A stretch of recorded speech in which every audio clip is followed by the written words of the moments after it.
At the Memorial Pool, which is part of the naval section of the military cemetery on Mount Herzl in Jerusalem, a ceremony took place this month to honor the first group of 23 seafaring members of Haganah who set out at the beginning of World War II on a dangerous Allied naval mission and never returned.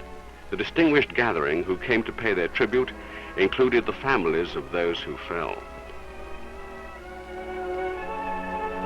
Later in the day, 6,000 veterans of Palmach marched through the streets of the capital. Palmach were the pioneer fighters of Haganah, the Jewish self-defense movement in the years before the establishment of the state and forerunner of the Army of Israel.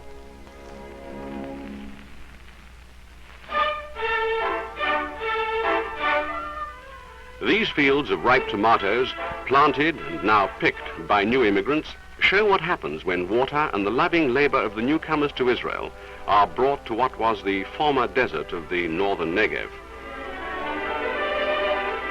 Israel, despite its rapidly expanding population through immigration, is now completely self-sufficient in vegetable production.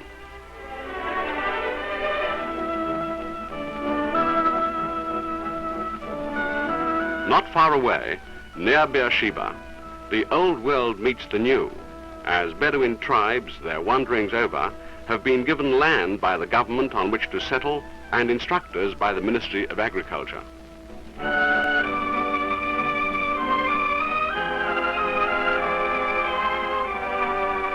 They have learnt how to use 20th century mechanical harvesters, which they now handle with the same confident proficiency with which they once used sickle and scythe.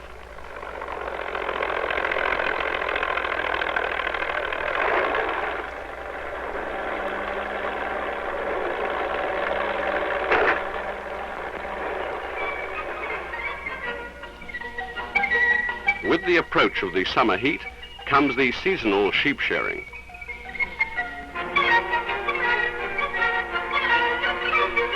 They remove the heavy winter coats of the sheep and provide Israel textile factories with raw material. It is a colorful occasion for settlements and villages throughout the country.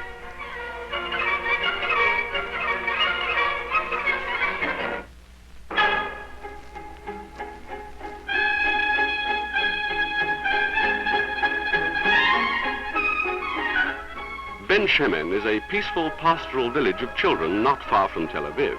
Here, youngsters brought to Israel under Youth Aliyah, the special children's immigration scheme of the Jewish Agency, live in a youth society. They receive a general education and special training in agriculture to fit them as Israel's future farmers.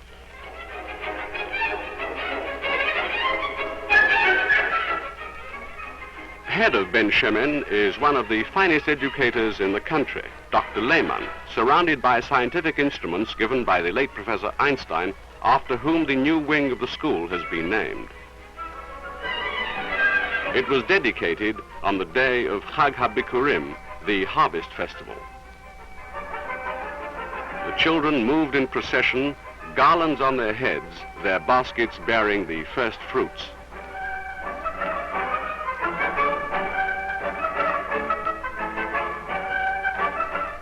In villages and settlements all over the land, children were at the center of the harvest celebrations.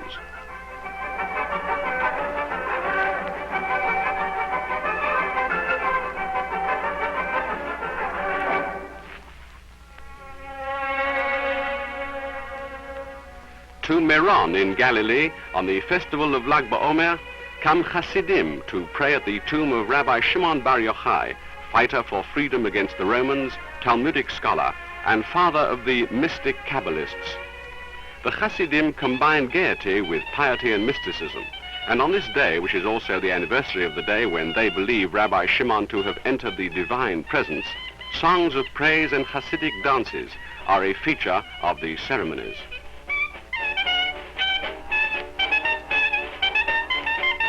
Memorial candles are lit near the tomb, and the bonfires are kept going all through the night.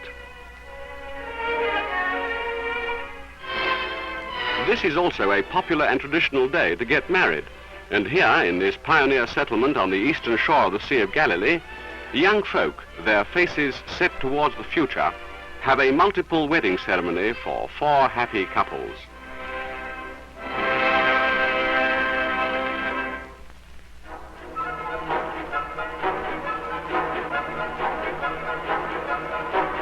Inspecting one of the finest textile factories near Tel Aviv, Meshi Zaks, is Mr. Israel Rogozin, the American textile industrialist who is about to set up a multi-million-dollar rayon plant in Israel, which will supply factories like this with raw material in addition to the export market. In one of the 2 tire plants in Israel, he watches the process in which imported rayon is used with the rubber for the manufacture of tires. When he starts production, his locally made rayon will be used by the local plants. Ashdod Yam on the Mediterranean coast south of Tel Aviv is the site chosen by Mr. Rogozin to establish his important plant.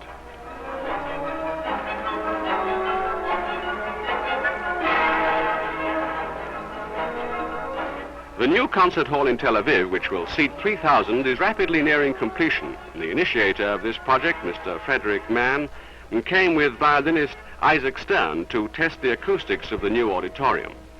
Isaac Stern will be one of the soloists at the gala opening concert in October.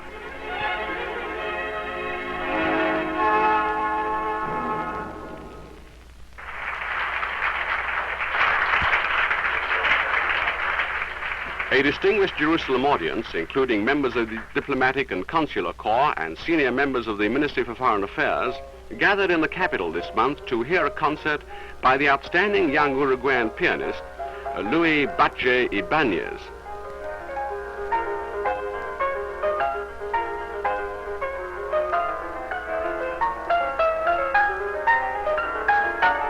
The concert was under the auspices of the Central Institute for Cultural Relations between Israel and Ibero-America. Mr. Ibanez is the son of the former president of Uruguay.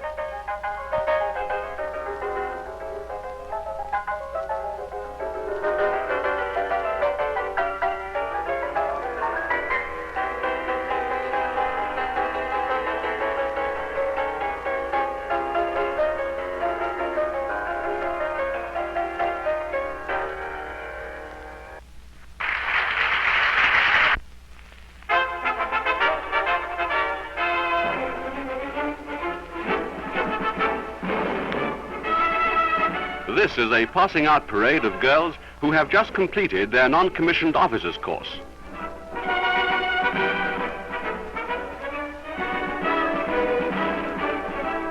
Unmarried women in Israel enter the army at the age of 18 for 2 years of national service.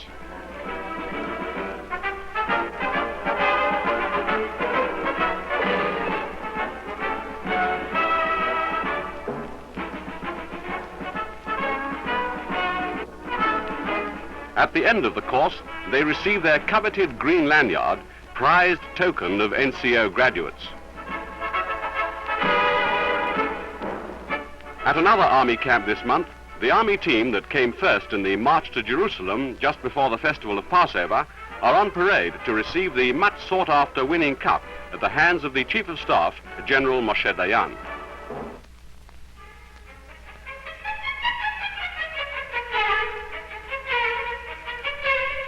Haifa is Israel's largest port and the center of the country's heavy industry. It is here on Mount Carmel, overlooking Haifa Bay, that the Technion, Israel's technical institute, is erecting its new campus to train Israel's engineers, architects, and technicians. The electronics department is the latest addition, donated by Mr. Fishback of the United States. This electronic brain will be used to train Israel physicists in the latest branch of science.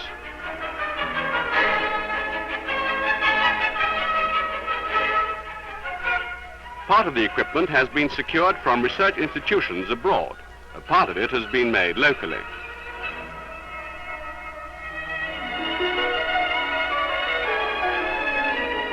Prime Minister David Ben-Gurion arrives with the head of the Technion, General Dory, to join Mr. and Mrs. Fishback at the ceremonial opening.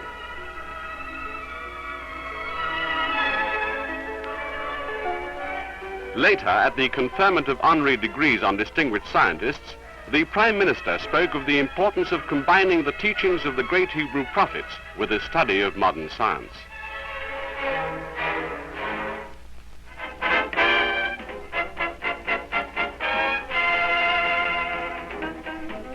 At the Tadmor Hotel at Herzliya on the Mediterranean, models display the new fashions in beachwear that will be worn this year at the pools and beaches of Israel by the tens of thousands who delight in sun, sand, and sea.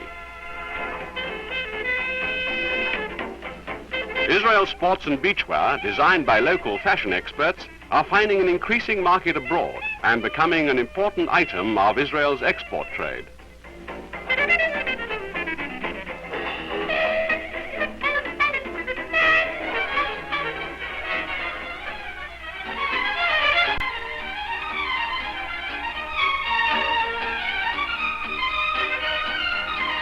The swimming season is well underway, and the newly opened pool in Tel Aviv is already a great attraction for the expert swimmer and for the toddlers who can paddle in the shallow end. Miss Edna Bornstein, who is leaving in a few days to attempt to swim the English Channel, uses this open-air pool to relax from her strenuous daily training.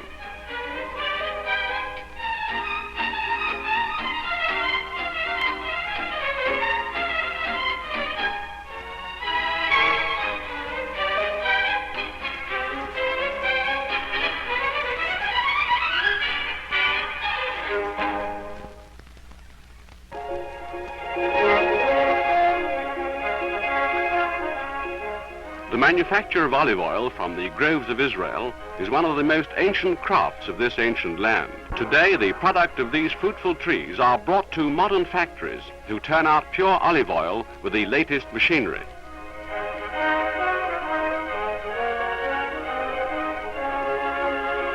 The demand for Israel olive oil from Africa and Asia is heavy, and today they can be supplied directly through the southern port of Eilat.